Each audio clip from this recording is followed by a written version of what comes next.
எல்லா பலத்தையும் பயன்படுத்திட்டோம், பேசிட்டோம். என்ன உங்க கையில் ஊடக பலம் இருக்கு, உங்க கையில் சினிமா துறை இருக்கு. ஒரு படத்தை எடுத்து வடக்கு தெற்கு நீ பிரிச்சுனா வேலை முடிஞ்சு போச்சு உனக்கு. உங்க கையில் எல்லா விருது கொடுக்கறதுக்கு பேசுறதுக்கு ஆளுங்க இருக்கிறாங்க. சமூக நீதினு பேசுறதுக்கு 10 பேர் இருக்கா.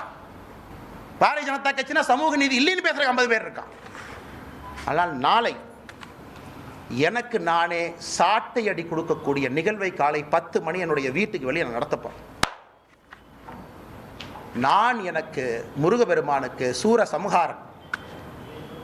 சம்ஹார பெருமான் இந்த தீவிரம்லாம் அழிக்கிறது.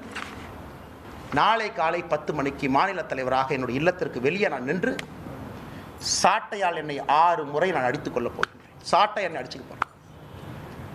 நாளையிலிருந்து திமுக என்கின்ற கட்சி தமிழகத்தில் ஆட்சியிலிருந்து அகற்றப்படும் வரை நான் செருப்பு போட மாட்டேன்.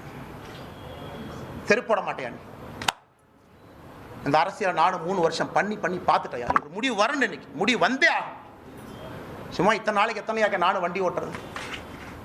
வந்தது வேறு, செய்வது வேறு, நடந்து கொண்டிருப்பது வேறு. நாளையிலிருந்து திமுக ஆட்சியிலிருந்து அகற்றப்படும் வரை இந்த பத்திரிகையாளர் சந்திப்பு முடிச்ச செருப்பை கழட்டுன்னா நீ ஆட்சியிலிருந்து இறங்குற வரைக்கும் நான் செருப்பு போட மாட்டேன். பார்த்துலாம்.